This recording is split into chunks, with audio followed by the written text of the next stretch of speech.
اس programme کے اخراجات جو اسمر منسٹریز کے دوست اور پارٹنرز ادا کرتے ہیں۔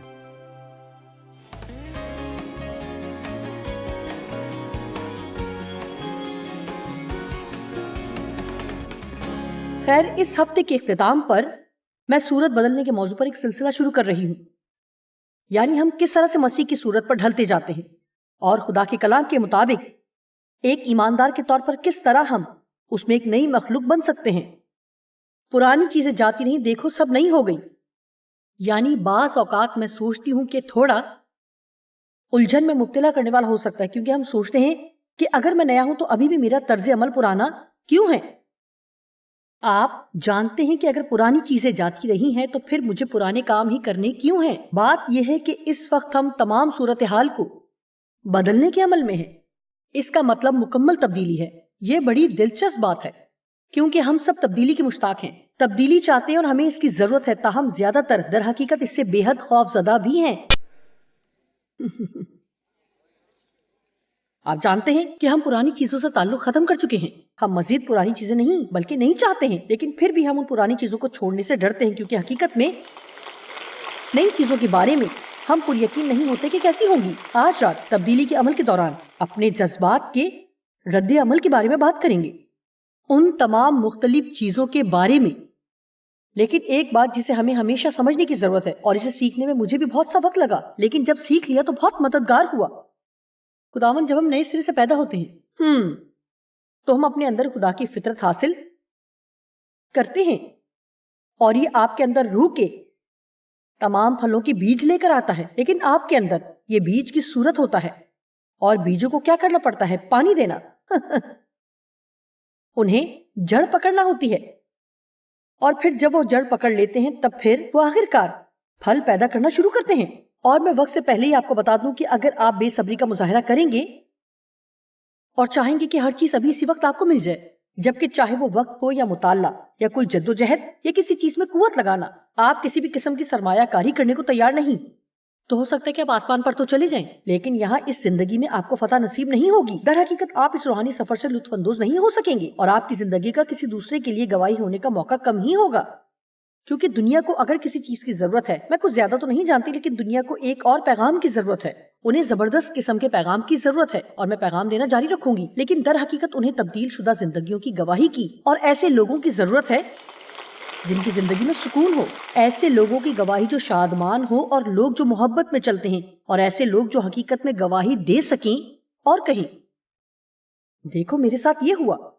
لیکن ان تمام برسوں کے دوران خدا نے میری زندگی میں کام کیا ہے، اور میں کہہ سکتی ہوں کہ میں ایک آزاد عورت ہوں۔ ایک رات ایک عورت نے مجھ سے پوچھا، اس نے کہا حقیقتاً کیا آپ اس سب سے آزاد ہیں؟ اور اس نے کہا میرا مطلب ہے کیا آپ واقعی آزاد ہیں؟ میں نے کہا ہاں۔ اب آپ کو معلوم ہوا، اس کا مطلب یہ نہیں کہ ماضی میں میرے ساتھ کوئی مسئلہ نہیں ہوا، کیونکہ کچھ چیزیں ایسی ہیں جن پر مجھے ابھی بھی کام کرنے کی ضرورت ہے، لیکن آزادی کا مطلب کسی بھی چیز سے کبھی بھی نہ نمٹنا نہیں ہے، بلکہ جس سے آپ نمٹ رہے ہیں اس کو سمجھنا ہے۔ اب سنیں، یہ ان حالات کو سمجھنا ہے جن کا آپ سامنا کر رہے ہیں، اور یہ کہنے کے قابل ہونا ہے کہ میں خوف کے آگے جھکنے والی نہیں۔ یہ نہیں کہ مجھے خوف محسوس ہی نہیں ہوگا، لیکن مجھے اسے خود پر حاوی نہیں ہونے دینا، جیسا کہ ان برسوں میں جب میں بڑھ رہی تھی۔ لیکن اس ہفتے کے اختتام پر میں آپ کو یہی سکھانے کی کوشش کر رہی ہوں کہ آپ مکمل طور پر تبدیل ہو سکتے ہیں۔ جب آدم اور حوا نے باغ میں گناہ کیا تو وہ گناہ آلودہ فطرت ہم سب میں منتقل ہو گئی۔ لگتا ہے کہ ایک برا سودا کیا گیا، لیکن آپ جانتے ہیں کہ اسے درست کر دیا گیا۔ جب یسوع نے یہ سب کچھ درست کیا تو یہ بھی ہم سب میں منتقل ہو گیا، لہٰذا خدا نے اسے حل کر دیا۔ آمین۔ اور حقیقتاً وہ ہمارے لیے جو چاہتا ہے وہ یہ ہے کہ ہم مکمل طور پر اس کے اصل منصوبے کی طرف لوٹنے کے قابل ہو سکیں جو وہ ہمارے لیے رکھتا ہے، اور جس میں بابرکت ہیں۔ فتح میں چلنا اور دوسروں کے لیے باعث برکت ہونا، خدا سے اور اپنی زندگیوں سے لطف اندوز ہونا ہے، زندگی میں اطمینان اور سکون ہونا اور خدا کے ساتھ اچھے تعلقات رکھنا شامل ہے۔ لہٰذا آج ہم یہ کہیں گے جو آپ کا ہے اسے واپس لے لیں، اور پہلی چیز جو میں کہنا چاہوں گی کہ ہمیں لوٹا گیا ہے۔ اور جانتے ہیں جب میں نے حقیقتاً بغور خدا کے کلام کا مطالعہ شروع کیا تو پہلا مکاشفہ جو مجھے ملا وہ یہ تھا کہ ہمیں لوٹا گیا ہے۔ میں ہمیشہ کہتی ہوں کہ جب میں ایک سرگرم مسیحی بننے سے پہلے جب مسیحی تھی، لہٰذا در حقیقت وفادار ہونے میں فرق ہے، اور مجھے یقین ہے کہ آپ میں سے بہت سے ایسے ہیں جو جمعے کی صبح یہاں آنے کے لیے وقت نہیں نکالتے، لیکن ہم ڈھیروں ڈھیر لوگوں کی خدمت کرتے ہیں جو دنیا کے مختلف حصوں میں ٹی وی پر دیکھ رہے ہیں، اور مجھے صرف یہ کہنے کی ضرورت ہے کہ آپ کو خدا کے ساتھ مکمل وفاداری کے ساتھ چلنے کا وعدہ کرنے کی ضرورت ہے، اور اپنا ایک پاؤں دنیا میں اور دوسرا بادشاہت میں نہیں رکھنا ہے۔ اتوار کی صبح کو مسیحی اور پیر کی صبح کچھ اور نہ بنے۔ آمین۔ لہٰذا جب میں حقیقتاً سنجیدہ ہوئی تو پھر واقعی سنجیدہ ہو گئی، کیونکہ بالآخر مجھے احساس ہو گیا کہ میں تکلیف میں ہوں۔ میں تکلیف میں ہوں، ایک مسیحی ہوں، میں چرچ جاتی ہوں، ہم دیکی دیتے ہیں، ہم خدا سے محبت کرتے ہیں، لیکن پھر بھی میں تکلیف میں ہوں۔ میں سوچتی ہوں کہ ہمیں یہ سمجھنے کی ضرورت ہے کہ ہم اذیت میں مبتلا مسیحی ہیں، اور یہ دو متضاد چیزیں ہیں، لیکن یقیناً ہم یہ سمجھ سکتے ہیں کہ یہ دونوں چیزیں آپس میں میل نہیں کھاتی۔ اور میں آپ کو بتاؤں گی کہ آج کی دنیا اسی طرح کے اذیت میں مبتلا مسیحیوں سے بھری پڑی ہے۔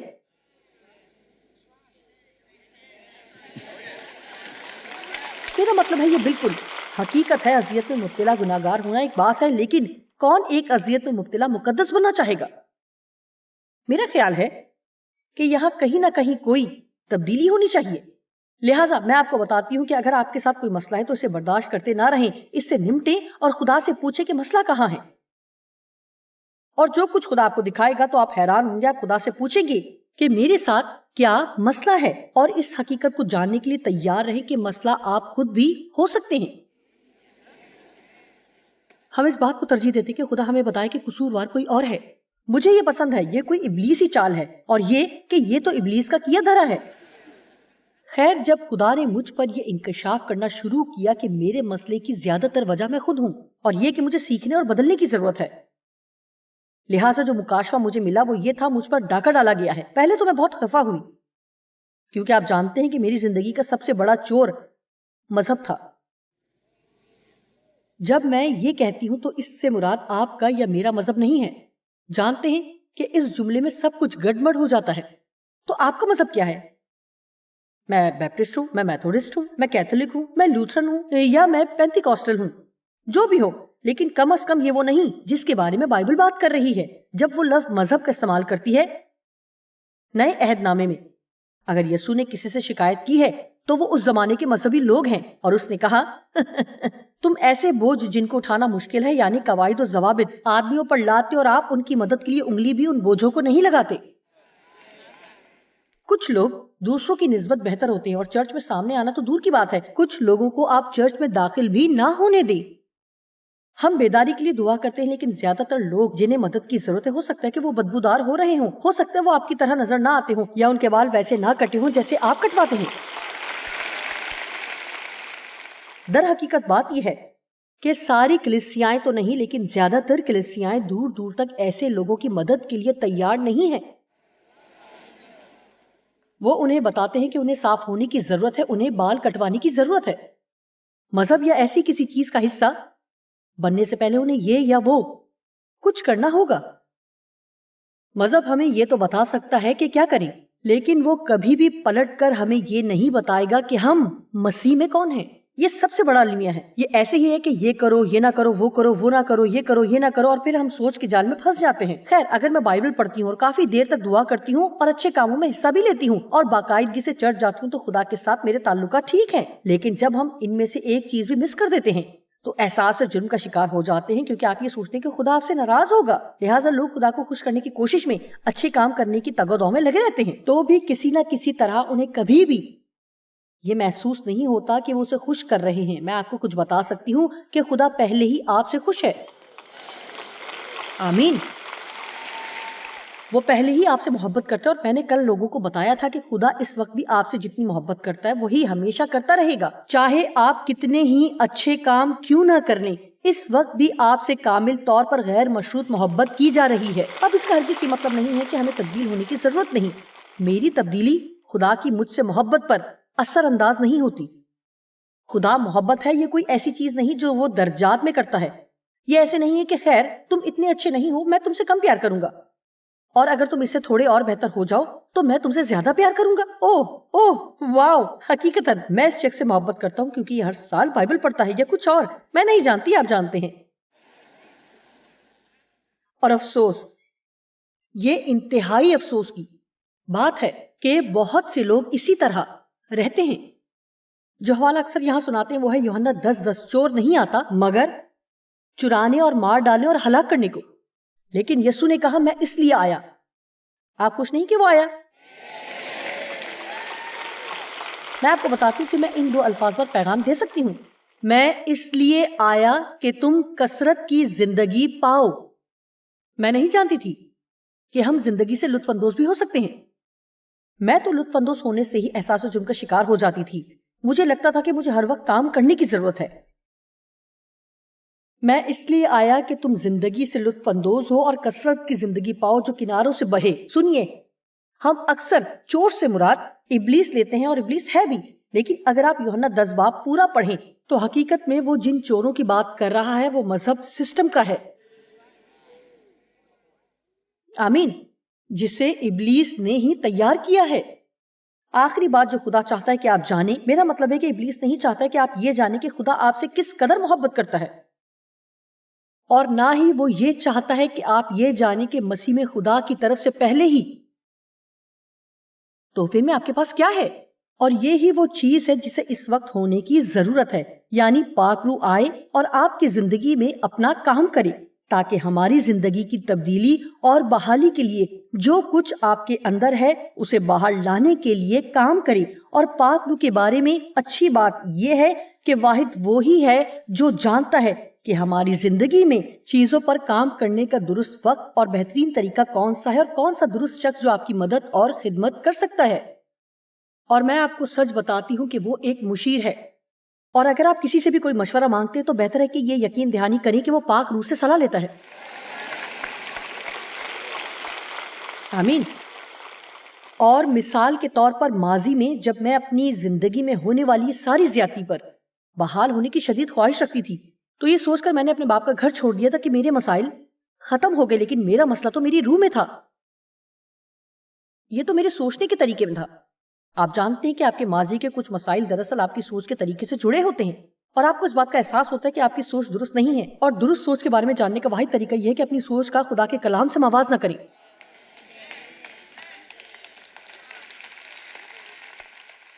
میں برسا برس تک چرچ جاتی رہی اور نہیں جانتی تھی کہ اپنے باپ سے نفرت کرنا میرے لیے ایک مسئلہ ہے. میں نہیں جانتی تھی. میرے خیال سے وہ اس کا حقدار تھا. جو کچھ اس نے کیا اس کے بعد میں کیوں اس سے نفرت نہ کروں. میں نہیں جانتی تھی کہ اسے معاف کر کے تو میں خود اپنی مدد کر رہی ہوں. در حقیقت اسے معاف کرنے کا اس سے کوئی تعلق نہیں تھا. یہ اپنی روح کی مدد کرنا تھا. میری جان کو مسلسل اس زہر آلود حالت میں نہیں رہنا تھا، وہ بھی ایسی بات کے لیے جو عرصہ پہلے میرے ماضی میں ہوئی تھی. لہٰذا در حقیقت میں وہ سیکھ رہی تھی جو کچھ مجھے سیکھنے کی ضرورت تھی. اور میرا مطلب ہے کہ چرچ کے لیے خدا کا شکر ہے. آمین. تمام شاندار کلیسیاؤں کے لیے خدا کا شکر ہو. لیکن میں آپ کو سچ بتاتی ہوں، ہو سکتا ہے کہ کسی کو غصہ آئے، لیکن کہ جس جگہ آپ جا رہے ہیں وہاں آپ کچھ نہیں سیکھ رہے، اور آپ بڑھ نہیں رہے، اور آپ تبدیل نہیں ہو رہے، اور آپ خدمت نہیں کر رہے. آپ صرف فرض پورا کرنے جاتے ہیں اور آپ اس جگہ سے نکلنے کے منتظر رہتے ہیں، اور سارا وقت آپ وہاں شدید بور ہوتے رہتے ہیں. تو پھر حقیقتاً آپ کو سنجیدگی سے سوچنے کی ضرورت ہے کہ اپنا وقت کسی ایسی جگہ صرف کریں جو آپ کی زندگی میں اچھا پھل پیدا کرے. آمین. بہت سے شاندار چرچ ہیں جہاں آپ کو جانے کی ضرورت ہے، جہاں آپ کو چیلنج کیا جاتا ہے اور اب آپ نشو و نما پاتے ہیں. مجھے امید ہے کہ آج کچھ باتوں میں آپ کو تھوڑا پریشان کروں گی. ہمارا یہ کام نہیں کہ لوگوں کو یہاں لائیں اور کچھ بھی نہ کریں، صرف ان کے سروں پر تھپکی دیں اور میٹھے پکوان کھلائیں. آمین. دراصل آج میں کچھ پرسکون، آرام دہ اور عجیب باتیں بتانے جا رہی ہوں، جیسے کہ ابھی اس وقت خدا آپ سے اتنا پیار کرتا ہے جتنا پہلے کرتا تھا. کیا یہ سن کر کچھ اچھا نہیں لگ رہا؟ ہو سکتا ہے کہ یہاں چند مواقع پر میں نے آپ سے کہا ہو کہ اپنے آپ کو درست کریں، لیکن اس کا ہرگز یہ مطلب نہیں کہ جب آپ خدا سے پیار کریں گے تو تبھی خدا آپ سے پیار کرے گا. اس کا مطلب ہے کہ آپ اس کی محبت کا جواب دیتے ہیں یہ کہتے ہوئے کہ خداوند میں تجھ سے محبت کرتی ہوں، اس سب کے لیے جو تو نے میرے لیے کیا میں تیری تعریف کرتی ہوں، میں ہر کام بالکل ویسے ہی کرنا چاہتی ہوں جیسے تو چاہتا ہے. میری مدد کر. پاک روح اس طرح سے کام کرتا ہے. آپ جانتے ہیں میں اپنے اس چھوٹے سے مسئلے میں گھری ہوئی پھر رہی تھی جب حقیقتاً خدا نے میری آنکھیں کھولنا شروع کی اور میری زندگی میں کام کرنا شروع کیا. لہٰذا میں نے کچھ ایسا کیا جو عموماً ہم نہیں کرتے. میں کسی دوسرے چرچ میں ایک میٹنگ پر گئی، جہاں انہوں نے بطور واعظ کسی خاتون کو بلا رکھا تھا اور جس کے باپ نے اس کے ساتھ زیادتی کی تھی، اور ڈیو میرے لیے اس کی کتاب خرید لائے۔ میں نہیں جانتی تھی اس میں کیا تھا، مجھے اندازہ نہیں تھا کہ میرے مسئلے کے حل کے لیے پاک روح کا خفیہ منصوبہ کیا تھا۔ کتاب خریدے جانے کی اگلی صبح میں نے اسے کھولا، خدایا، پہلے ہی صفحے پر وہ وہی کچھ کہہ رہی تھی جو میرے ساتھ ہوا تھا، اور وہ سارا درد اور تکلیف واپس آئی۔ میں نے وہ کتاب اٹھا کر کمرے میں پھینک دی اور میں نے کہا میں اسے نہیں پڑھوں گی، اور میرا مطلب ہے واضح طور پر میں نے پاک روح کو کہتے سنا کہ اب وقت ہے۔ اب دیکھیں، وہ درست وقت سے واقف تھا اور اس نے درست وقت پر مجھے درست جگہ پر پہنچایا۔ مجھ میں اتنی سمجھ نہیں تھی کہ اپنے لیے وہ کتاب خرید لیتی، لہٰذا اس نے ڈیو کو ابھارا کہ وہ میرے لیے وہ کتاب خریدیں جو غالباً پورے طور پر نہیں سمجھتے تھے کہ وہ کیا کر رہے ہیں۔ میں آپ کو کچھ بتاتی ہوں، خدا اس وقت بھی ہمیں استعمال کرتا ہے جب ہمیں اندازہ بھی نہیں ہوتا کہ کیا ہو رہا ہے۔ آمین۔ جانتے کہ اس وقت جو لوگ دیکھ رہے ہیں، آپ سمجھتے کہ آپ نے اتفاقاً یہ پروگرام لگا دیا ہے۔ جہاں تک خدا کی باتوں کا تعلق ہے تو میں یہ یقین نہیں کرتی اس میں کوئی اتفاق ہوتا ہے۔ میرا خیال ہے کہ وہ ان کی رہنمائی کرتا ہے اور ہمیں راستہ دکھاتا ہے، لہٰذا مجھ پر اور میرے مزاج پر بغیر انتباہ کے حملہ آور ہونے والے ان حالات میں فتح مند ہونے کے بارے میں واقف نہ تھی۔ آپ میں سے کتنے جانتے ہیں کہ تمام طوفانوں کی پیشن گوئی نہیں ہوتی؟ آپ سوچتے ہیں روشن دن ہوگا اور دیکھیں آپ کی زندگی میں ایک بدترین طوفان موجود ہوتا ہے۔ مجھے ایسے دنوں سے نفرت ہے جب یہ کہنا مشکل ہو۔ میرا ایمان ہے کہ سب چیزیں مل کر خداوند سے محبت رکھنے والوں کے لیے بھلائی پیدا کرتی ہیں، یعنی ان کے لیے جو اس کے ارادے کے موافق بلائے گئے ہیں۔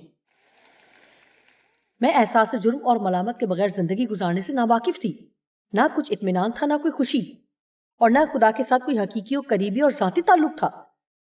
میں سوچتی تھی کہ دعا ہنگامی حالت میں کی جانے والی آخری کوشش کی مانند تھی۔ جب پانی سر سے گزر جائے، مجھے بالکل بھی اندازہ نہیں تھا کہ ہر لمحے پانی میرے سر سے اونچا نکل جاتا تھا۔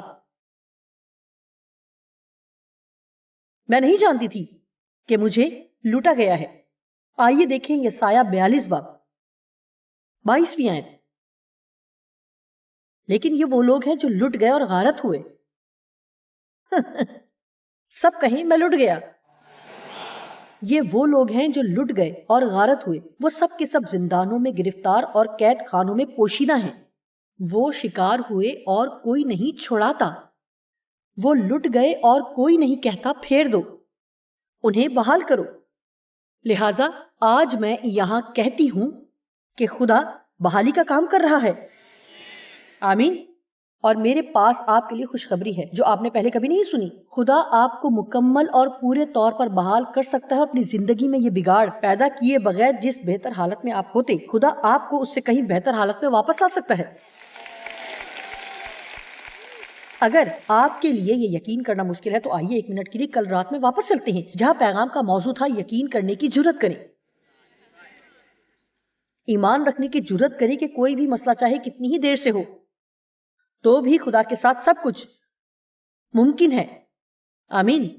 صرف ایک ہی ہے جو کبھی نہیں بدلتا اور وہ ہے خدا، لیکن وہ باقی ہر چیز کو بدلنے میں مصروف ہے۔ آئیے دیکھتے ہیں یسایہ 61 کی 7 اور 8۔ یہ وہ حوالے ہیں جنہوں نے خدایا ان حوالہ جات نے مجھے قائم رکھا۔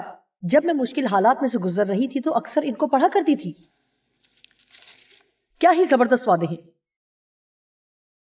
تمہاری خجالت کا عوض 2 چند ملے گا، یعنی تمہیں اس کا دگنا بدلہ یعنی اجر ملے گا۔ آپ میں سے کتنے ہیں جو جانتے ہیں اپنی زندگی میں شرمندگی یا خجالت دیکھنے کا کیا مطلب ہے؟ میرے مزاج میں شرمندگی تھی کیونکہ میرے باپ نے میرے ساتھ زیادتی کی، اور جو کچھ اس نے میرے ساتھ کیا اس پر نہیں بلکہ میں اپنی ذات پر شرمندہ تھی، سوچتی تھی مجھ میں ہی کوئی خرابی ہے۔ اور ابلیس کیوں اس پیغام کو آپ کے ذہن میں بٹھانا پسند کرتا ہے کہ میرے ساتھ کیا خرابی ہے، مجھ میں کیا خرابی ہے، مجھ میں کیا برائی ہے، مجھ میں کیا کمی ہے؟ کیا آپ نے یا کسی اور نے اس ریکارڈ کی کاپی اپنے ذہن میں چلتی سنی ہے؟ ہو سکتا ہے مجھ میں کیا خرابی ہے سب سے زیادہ بکنے والا ریکارڈ ہو۔ اور پہلی چیز جو یسوع ہمیں دیتا ہے وہ یہ کہ مجھ میں اچھا یا درست کیا ہے۔ جو گناہ سے واقف نہ تھا اسی کو اس نے ہمارے واسطے گناہ ٹھہرایا تاکہ اس میں ہو کر ہم خدا کی راست بازی ہو جائیں۔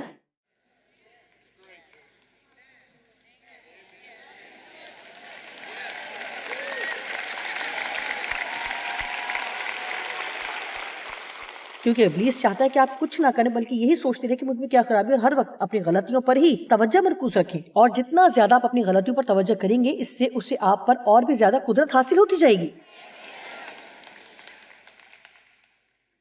میں آپ سے یہ نہیں کہوں گی کہ بری عادتیں چھوڑیں، بلکہ یہ کہوں گی نئی عادتیں اپنائیں، اور جب نئی عادتیں اپنانے کے لیے آپ پاک روح کے ساتھ کام کریں تو آپ کی زندگی میں بری عادتوں کے لیے کوئی جگہ نہیں رہے گی۔ میں آپ سے یہ نہیں کہوں گی کہ جسم میں نہ چلے، میں آپ سے کہوں گی کہ روح میں چلنا شروع کریں، اور آپ جسم کی خواہشوں کو ہرگز پورا نہ کریں گے۔ ہر صبح اٹھ کر آپ کو شدید محنت اور کوشش نہیں کرنا پڑے گی کہ خود غرض نہ ہوں، غصہ نہ کریں، تکلیف میں نہ رہیں۔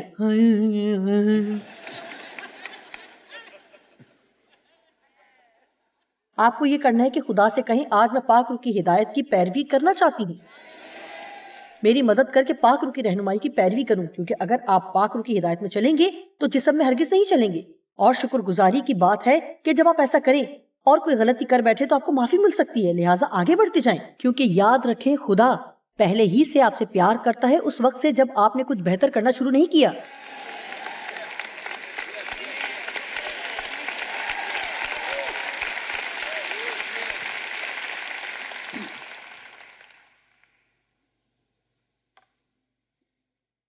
تمہاری خجالت کا عوض تمہیں دو چند ملے گا، وہ اپنی رسوائی کے بدلے اپنی ملامت اور بے عزتی کے بدلے اپنے حصے سے خوش ہوں گے۔ اور پھر لکھا ہے بس وہ اپنے ملک میں دو چند کے مالک ہوں گے، یہ نہیں کہ جب وہ مریں گے تو آسمان پر جائیں گے، بلکہ یہیں جو کچھ انہوں نے کھو دیا اس کے دگنے حصے کے مالک ہوں گے اور ان کو ابدی شادمانی ہوگی۔ میں آپ کو بتاتی ہوں کہ جب میں خدا کے ساتھ کام کرنے کے عمل سے گزر رہی تھی اور اپنا آپ خدا کو سونپ دیا کہ مجھے تبدیل کرے جو میں ہو سکتی تھی، خیر میں آپ کو بتاتی ہوں کہ بعض اوقات تبدیلی کا یہ عمل کافی دکھ دینے والا اور تکلیف دہ ہوتا ہے۔ آپ میں سے کتنے ہی جانتے ہیں؟ ٹھیک ہے، میں آپ سے جھوٹ نہیں کہوں گی کہ اوہ صرف خدایا مجھے تبدیل کر۔ جانتے میں چاہتی ہوں کہ آپ یہ کہیں، لیکن میں آپ کو یہ بھی بتانا چاہتی ہوں کہ کچھ ایسے بھی دن آئیں گے جہاں آپ محسوس کریں گے کہ آپ کو منہ کے بل جہنم میں پھینک دیا گیا ہے۔ کوئی بھی نہیں سمجھتا اور آپ بھی نہیں سمجھتے کہ آپ کس میں سے گزر رہے ہیں۔ جہاں آپ جانا چاہ رہے ہیں اس کے آدھے راستے میں، اور نہ یہ جانتے کہ واپس کیسے جائیں اور نہ ہی یہ جانتے کہ آگے کیسے بڑھیں۔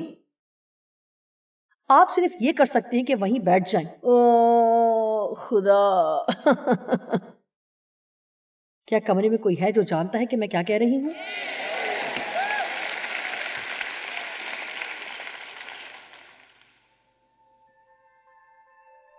اور اپنے ملک میں دو چند کے مالک ہوں گے، جو کچھ کھو دیا اس کا دگنا پائیں گے۔ ہمارے دشمن شیطان نے ہم میں سے ہر ایک سے کچھ نہ کچھ چرایا ہے، چاہے یہ خوشی ہو یا اطمینان، بچپن ہو یا آپ کا تحفظ، کچھ نہ کچھ ہے جو وہ ہم میں سے ہر ایک سے چرانے کی کوشش کرتا ہے۔ لیکن جو کچھ بھی دشمن نے ہم سے چرایا ہے، خدا کے کلام کے وسیلہ سے ہم وہ سب کچھ واپس لے سکتے ہیں۔ اگر آپ خدا پر بھروسہ رکھیں گے کہ وہ یہ کر سکتا ہے تو جو کچھ شیطان نے آپ سے لیا ہے، خدا خوشی سے وہ سب کچھ واپس دے گا اور کئی گنا واپس دے گا۔